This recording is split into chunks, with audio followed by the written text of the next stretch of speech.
Учрах тавилан 23 дугаар хэсэг. Сэлмэг алгуурхан нүдэ нэгээд юу болсныг санах гэж оролдлоо. Түүний биеийн нэг л завууртай даагдахгүй хүндүр. Хоёр хөл нь ямар нэгэн зүйлд хүлж баглагдсан мэт хөдөлгөөнгүй. Бодвол битүү шохоодсон бололтой.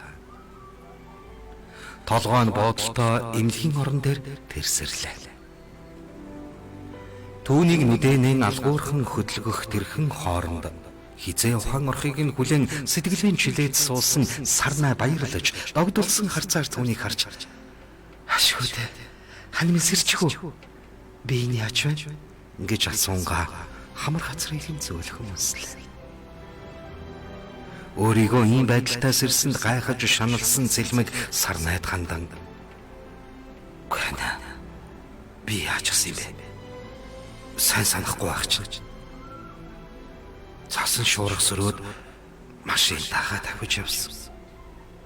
Зам дагуу хунгарлсан бүүн цас байхаар нь одоо л төв замдаа орхон дээ гэж бодож явтал. Яах ихийн зургуу нэг нүг шиг хар юм руу яваад орчихсон.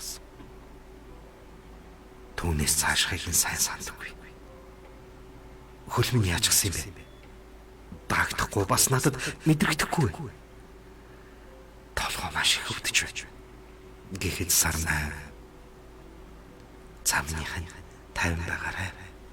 Эмч чамайг сэрхээр чинь аль болох 50 байлгаарай гэсэн. Бүх зүйл сайхан болноо. Би уг нь чамайг битгий хамт яваа гэж зөндөө гуйсан шүү дээ. Одоо энэ тухай яриад явах вэ? Хурдхан шиг би чинь сайжирч л байвал болох юм тэр. Ямар ч байсан чи минь ухаан орлоо.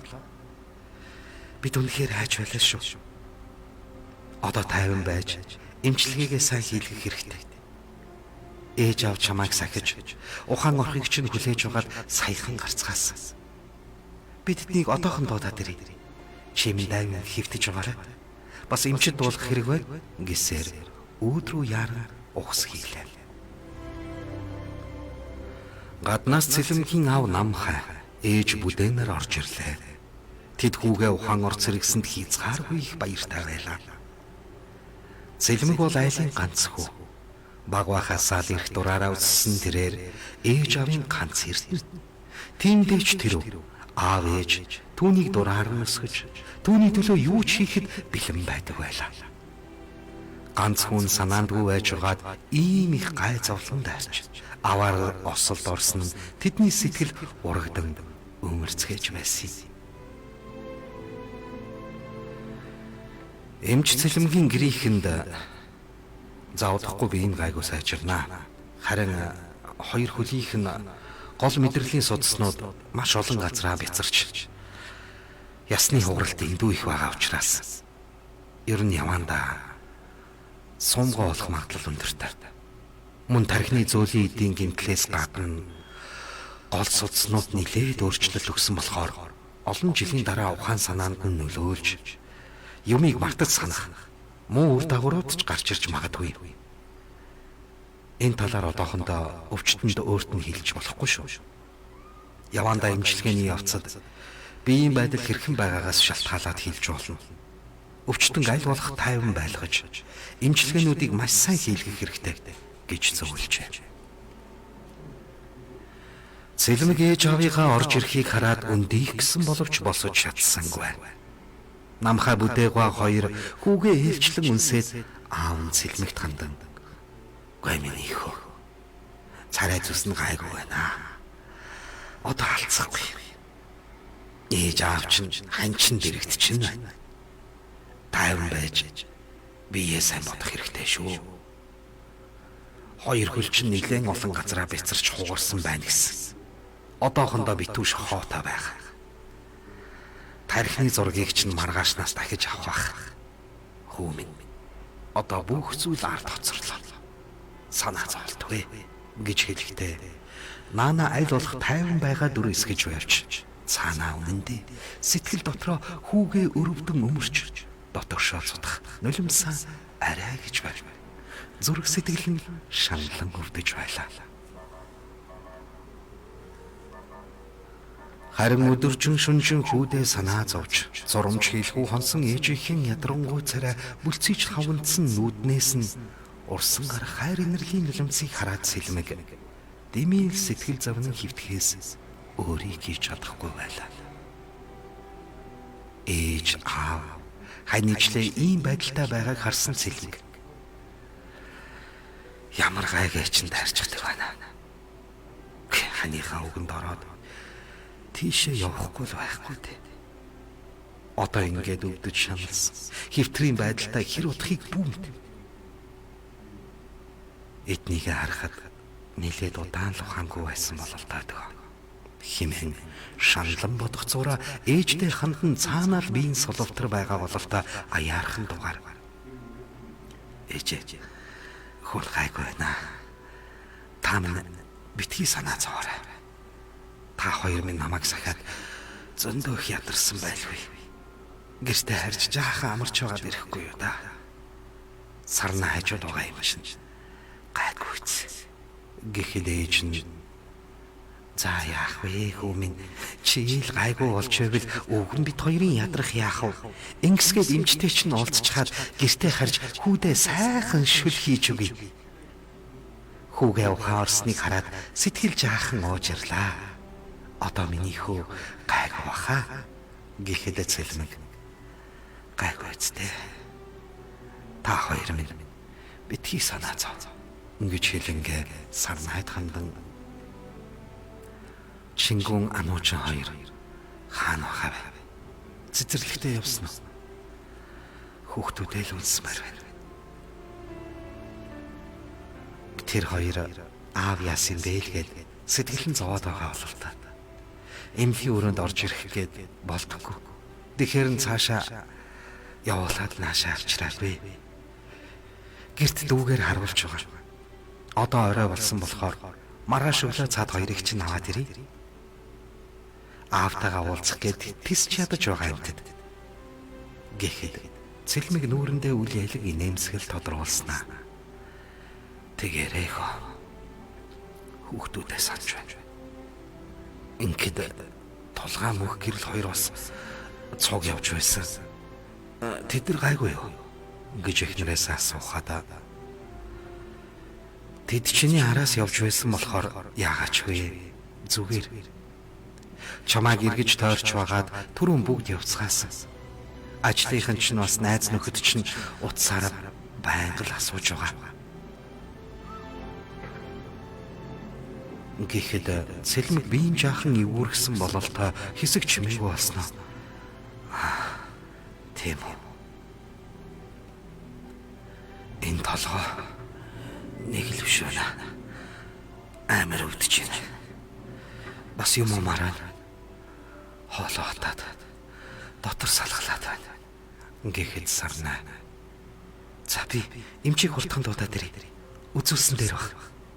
Бас сувлагч сая тариа хийх хэрэгтэйгээд байсан гэж хэлэн босох гэтэл тэдний энэ байдлыг мэдсэн юм шиг эмч сувлагчаа дагуулсаар цэлмгийг үзэхээр тасагт нь орж ирлээ. Харин энэ үед Тэмүүлэн гинт. Цаг нэлийн орой болсон тул Тэмүүлэн зурагт үзэнгээ буудан дээр хөвтөж байна.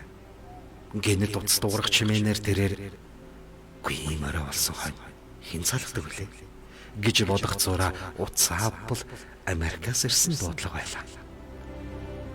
Халуунагийн дуудлага гэдгийг мэдсэн Тэмүүлэн түүнтэй ойрт яриагүй болохоор тухтаа ярих санаатай утас аавн өрөөндөө орж хаалгаа зөөлхөн хаалаа.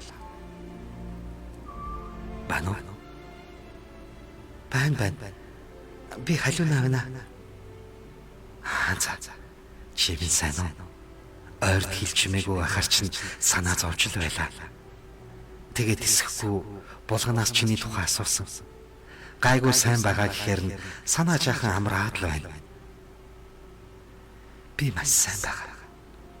Бүх зүйл бүтэмжтэй. Харин хүмүүс хэр вэ? Танаа хидтэй дасаж байна уу? Хүүдэлх санаа зовх юм. Хамаагүй айл эцэг ихгүй юм шиг байлгаад гэж бодогдоод болохгүй юм. Хамаагүй айл биш шүү дээ. Би ч н учрлын аав болсон гэж. Чамд уг нь зөндөөл хэлсэн. Хүүчин сайн байгаа. 3 ихчтэй хүн алцахгүй шүү дээ гэж хэлэнгээ инээснэ. Чамд л харин санаа зовоод байх юм. Тэнд ганцаараа ямар шуухан байгаа бол тоо гэж бодогдоод. Бас чамаа маш их санах юм аа. Гэхэд халуунаа. Тэмүүлэнгээс чамаага маш их санаж байна гэсэн дотн үгсийг ховрхон сонсдог болоод ч тэрүү. Сэтгэлд нь дотн сайхан санагдаж догдолж тэмүүлсэн өнгөөр би ч бас чамаага маш их санаж байна. Хүү та хоёртойгоо хамтдаа байхыг ямар их хүсэж байна. Үнэхээр их хүсэж байна. Заримдаа би ер нь заавал ихнэр хүүхдтэй хүндэл хайртай байх, дутуу тавилантай хүн юм байх таа гэж хүртэл бодогдох юм гэж хэлснэ. Утасны цаанаас Тэмүүлэнг юу гэж хэлэх бол гэсэн байртай амьсгаа даран түүний яхийг хүлээж суулаа. Тэмүүлэн уг нь бидэнд боломж байсан шүү дээ. Одоо энийг яриад яах вэ? Ямар ч л байсан. Чамдаа маш их хайртай юм байна гэдгээ л өдөр ирэх тусам хол байгаа болоод ч тэр бүр ихээр мэдэрч байна. Цаашид ер нь яах ёстой гэж сайн мэдэхгүй л байна. Чи минь ямар ч байсан бие сайн бодож байгаарай. Наана хэцүү байвал хурдхан хүрээ дээрэр химээ. Түүнийг хүсэж сангалдсан сэтгэлээ хичнээн нуух гээд ч чадлагүй бүгдийг хэлж сэтгэлээ намараач авлаа. Энэ бүгдийг сонссон халуунаа өнөөдөр ч хамаагүй түүн дээр яаран очиход бэлэн байлаа. Гэсэн ч түүнд төлөвлөн бодсон зүйлүүд их байгаа болохоор нэг хэсэгтээ Монгол явхаа хойшлуулад байсан юм. Тэдний аль аль нь хэсэг чимээгүй байсны дараа Тэмүүлэн "Гэнхэд чиний минь ажил сайн уу?" гэж саялгынэд ажил төрлийн талаар сансан мэт асуухад халуунаа "Би ажлаасаа гарчихсан. Сургууль сурахаар бүртгүүлсэн байгаа" хэмээн цаанаал баяр жаргалтай хүссний хийж байгаа өөртөө ихтэй хүний өнгөөр хэлэхэд Тэмүүлэн "Өө тийм үү? Ямар сайхан мэдээ вэ? Гэхдээ чи яаж сурах юм бэ? Төлбөр мөнгө чинь болж байгаа юм уу? Өөр ажил олоо юу?" гэж хэлэх зураа. Сургууль сурахад ч хамгүй их мөнгө хэрэгтэй. Бас ажлаасаа гарсан гэх. Энэ арай нөгөө жинтэйгээ ирэхэд нийлчихсэн юм шиг байна гэсэн нууцхан хардах сэтгэл төрж байлаа. Халуунаа түүнд хандан "Мөнгө төгрөг байгаа. Бүр хангалттай байгаа. Уг нь би чамд эрт хэлье гэж бодож байсан ч зарим асуудлыг зэгцэлчгээд ярих гэж шийдсэн юм. Монголд би ор хоронтой болсон. Одоо хүүтэйгээ хамт амьдрахад алцахгүй. Намайг 4 өрөө байр хотын төвд авсан гэж булхан чамд хэлээгүй юм уу? Бас энд сургууль гэр хоёрынхон хооронд явж байхад амар гээд боломжийн машин хөдөлтөж авсан байгаа. Энэ бүгдийг сонсоод Тэмүүлэн яг л миний бодож байгаа юм шиг зүйл болжээ гэж санаад цаанаал хүндий ууртай өнгөөр "Үгүй би чамайг уг нь тэр Жэмтэйгээ уулзахгүй байхаа гэж бодсон юмсан. Чи бүр мөнгийг нь атгачихсан. Ар амьдралаа зохицуулж яваа юм байна. Чиний хувьд болж байгаа бол би юу хэлэх вэ? Анхнаасаа би чамд хэлээ зогсоож чадаагүй юм чинь. Даанч Монголдо ирэхгүй юм уу гэхэд болоогүй гээд байсан юм. Ийм л учиртай юм байна. Уучлаарай. Түүнтэй хамт амьдарч байгаа бол би хүүхчин чамд өгч чадахгүй шүү гэж хэлэхэд үүнийг сонссон халуунаа утасны цаанаас түүнийг шоолох мэт тас хөхөрснөө. Чи минь буруу ойлгоод байна штэ. Тэр Жэм одоо надаа ямар ч хамаа байхгүй. Би суглаанаас маш их мөнгө хоцсон. Одоо тэгээд мөнгө төгрөгийн асуудалд санаа зовхоо болсон. Хүү та хоёрт бол санаа зовж байна. Ирэх хавар ямар ч байсан та хоёр дээрээ очно. Бас Монголдо нэг бизнес эрхлэхээр төлөвлөд байгаа. хийх юм, бодох зүйл их байгаа учраас учрал одоохондоо чамтай хамтдаа байж л байг. Би хүүгээ авах гээгүй санаа зовлтгүй. Харин ч хүү минь чамтай хамтдаа байвал надад сайн байна. Хайртай хүнтэйгээ байнга холбоотой байна шүү дээ. Гэд инех. Түүний яриад байгаа зүйлийг сайн ойлгоогүй Тэмүүлэн чимтэй дахиж уулзахгүй байгаа бол сайн л байна. Гэхдээ гинэд мөнгөтэй болсонд ч нэг л санаа зовжглоо. Химэн гайхаж эргэлдсэн мөнгөөр хэлэхэд чи надад итгэхгүй байгаа бол анхаа ихчтэй яриарай. Энэри тэр хоёр сайн мэдэж байгаа. Бид хамтдаа явж суглааг нь худалдаж авсан. Бас хамт сууж байгаа тохирлыг нь тааруулсан. Бас нэг завандаа чимэн болгонтай уулзаад хараа. Дүү минь яг юу болсон талаар чамд бүгдийг нь яриад өгнө. Болгон угаасаа л учралтай нэг уулзмаар байна гэдэг дэвсэн. Хүүг минь дагуулад очоорой. Тэрээр учрлыг дүүтэйгээ уулзуулдаг нь дүүгээсээ хүүгээ ямар шуухан байдалтай байгааг асууж мэдэх гэсэн бас нэгэн шалтгаан байлаа. Гэсэн ч тэр санаагаа Тэмүүлэнд хэлсэнгүй. Тэмүүлэн за тэгвэл би тэгж байгаа л учрлыг дагуулад болгонтой уулзнаа. Гэхдээ яг үннийг хэлэхэд чиний яриад байгаа зүйлийг сайн ойлгохгүй байгаа болохоор анхатаач гэсэн холбогдож ярина. Мөнгө төрхтэй болсон бол сайхан л байна. Авсан юм, төлөвлөсөн зүйлийг чинь харахад миний төсөөлж байгаагаас ч их мөнгөтэй болсон шинжтэй. Зүү юм зарцуулаарай. Чим ухаантай шүү дээ. Гэж дууга зөөллөн аргадангүй хэлснэ. Ингээд нэрээ. Ингээд нэг юм хэлэх гэснээ болчихлоо. Тэрээр зэлэмгийг аваарт ороод ухаангүй байгаа талаар хажуунаад хэлэх гэснээ болж үгээ буцаан залгсан нь тэр байлаа. Хажуунаа юугнээ юм хэлэх гэснээ болчихоо да. Гэхэд Тэмүүлэн баг зэрэг түгтчин байснаа зүгээрээ би чамтай хайртай шүү гэх гэсэн юм аа. Гэхэд утасны цаана түүний юу хэлхийг нь хүлээж зогссон Хажуунаа би ч бас чамдаа маш их хайртай. Үнсий хэмээн сэтгэл догтлуулан хэллээ.